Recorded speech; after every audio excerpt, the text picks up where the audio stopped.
Okey, jadi untuk penerangan yang kedua, okey, jadi minggu ini cikgu tak gunakan banyak penerangan lah. So, kita cuma gunakan 2 kali penerangan, lepas tu yang lain kamu cuba lengkapkan. Okey, so untuk penerangan yang kedua, okey, so kita masih di bawah peristiwa eksklusif ataupun tidak saling eksklusif. So, kita refresh balik. Kalau dia tidak saling eksklusif, kalau dia saling eksklusif, kalau dia saling eksklusif, bermaksud A dan B itu tak ada kaitan, tak ada persilangan dia. Okay, kalau dia tak ada persilangan, cara kamu nak kira kebarangkalian peristiwa bergabung ini, A atau B, kan kalau atau kita guna kesatuan kan. Okay, so kamu just tambah saja kebarangkalian A tambah kebarangkalian B. Okay, itu saja, setakat itu saja kalau dia merupakan saling eksklusif. Tetapi kalau dia merupakan tidak saling eksklusif ataupun ada persilangan, macam mana kita kira? Okay, perkara yang pertama yang kamu perlu buat ialah kamu perlu cari persilangan. Lepas tu, nak kira dia punya kebarangkalian peristiwa bergabung tu kita tambah dulu seperti yang saling eksklusif. Kemudian kita perlu tolak apa yang sama tadi. Tetapi yang sama tu kita tolak pun kita mesti dalam bentuk kebarangkalian lah, bermaksud bahagikan dengan jumlah keseluruhan. Okey, perlu dia ada bahagian ini ya. Ingat tu, ada bahagian ini khas dia. Okey, itu ialah sekiranya dia tidak saling eksklusif. Apa itu tidak saling eksklusif? Ada persamaan. Okey, so cikgu akan bimbing kamu buat soalan yang pertama. Okey, soalan yang pertama sebenarnya kamu sepatutnya boleh buatlah. Tetapi tak apa, cikgu bimbing kamu. Diberi set sama dengan 1, kalau kamu tengok dia macam ni kan, tulis 1 sampai 10. Bermaksud itulah ruang sampel dia. Tulis dulu. 1, buat sama-sama.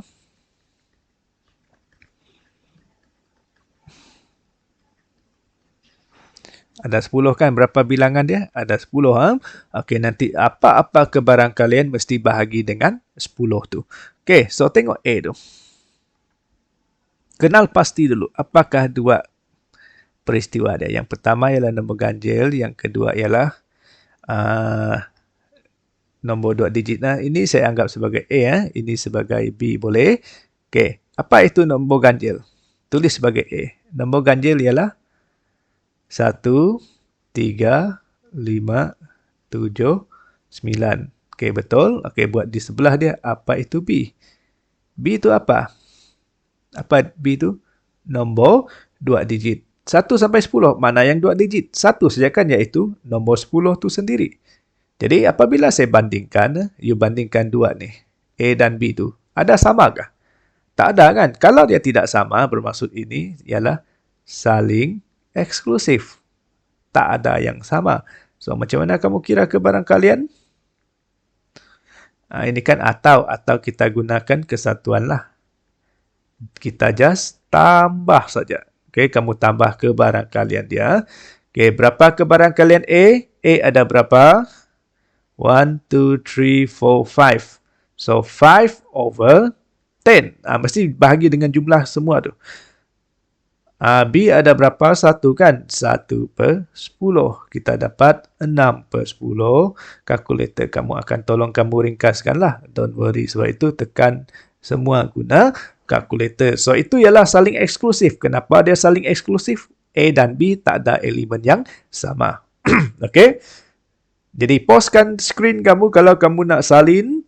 Okey, kalau lepas tu, cikgu nak teruskan dengan soalan B. Cikgu nak padam A tu sebab ruangan tidak mencukupi. Okey, kita pergi ke soalan B.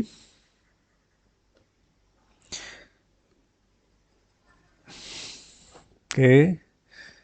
Kita pergi ke soalan B ya. Okey, soalan B ialah nombor apakah peristiwa di sana? Peristiwa di sana ialah nombor perdana atau faktor bagi 10. Okey, sama juga nombor perdana tu tulis sebagai A, faktor bagi 10 tulis sebagai B. Dia atau kan? Atau ialah kesatuan lah.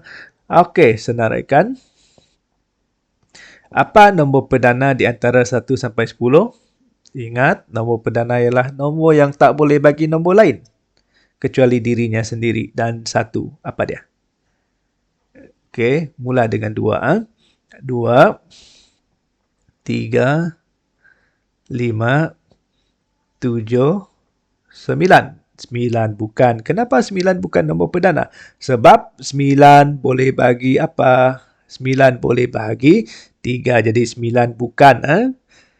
Okey, faktor bagi 10. Apa itu faktor bagi 10? Ingat, 10 tu kalau saya guna petua darab sifir. 1 darab 10. Apa lagi? 2 darab 5. Ada lagi kah hasil darab dia? Tak ada kan? So, inilah faktor dia. Tak perlu saya ulang lagi lah. Kamu sudah belajar di menengah rendah. Kalau saya tak silap, Form 1 ini. Mungkin sekolah rendah pun ada kalau saya tak pastilah. Okey, ada samakah? Okey, apabila kita kaji A dan B ini, ada benda yang sama kan, iaitu 2 dengan 5. Okey, didapati persamaan dia ada 2 biji. So, ini peristiwa apa ni? Peristiwa ini sudah berubah. Ini merupakan peristiwa tidak saling eksklusif. Kalau dia tidak saling eksklusif, ada tolak di belakang dia kan? So, macam mana saya bentukkan formula? Mula-mula kita tambah ke barangkalian A, tambah ke barangkalian B, tolak. So, sekarang ada ke barangkalian A bersilang dengan B. Berapa ke barangkalian A? Berapa biji A tu? 4 kan? 4 per 10. B pun ada 4. Persamaan dia ada berapa? Cuma ada 2 kan? 2 dan 5. So, ingat, persilangan tu ialah kita cari sama. 2 per 10. Tolak tambah, saya dapat 6 per 10. Ringkaskan guna kalkulator, dapatlah 3 per 5. Okey, so itu ialah soalan yang pertama. Soalan yang kedua. Okey, mari kita tengok soalan yang kedua dulu sebelum cikgu biarkan kamu kira sendiri. Okey, satu nombor dipilih secara rawak daripada set S 30 sampai 50. Apa set S tu? Kamu tengok simbol ni lebih besar kan? So, jangan 30 tu tak termasuk. Dia mula dengan 31. Senaraikan 31 sampai 50. Kalau kalau kamu nak lebih faham, senaraikan semua, tulis dia. All and all dia sepatutnya ada berapa? 31 sampai 50 kalau kira guna jari ada berapa? Okey, fikir sendiri ya. Okey, cikgu cuma bagi clue saja. Okey, so cari kebarang kalian bahawa nombor tu ialah kuasa 2 sempurna. Dan satu lagi ialah boleh bahagi 6. Jadi kamu bagikan dia, letakkan dia sebagai 2. Yang pertama ialah kuasa 2 sempurna. Apa itu kuasa 2 sempurna? Okey, saya ajar kamu. 1 kuasa 2 berapa? 1. 2 kuasa 2, 4. 3 kuasa 2. Bukan 6, 3 kuasa 2 ialah 9. 4 kuasa 2 berapa? 16. Sifir mesti bagus. Okey, jadi dan berterusanlah nombor tu. Jadi, nombor-nombor ini 1, 4, 9, 16 tu dipanggil sebagai nombor kuasa 2 sempurna. Kalau kamu nak teruskan pun, kamu tahulah siri dia. Selepas tu 5 kuasa 2 berapa? 25.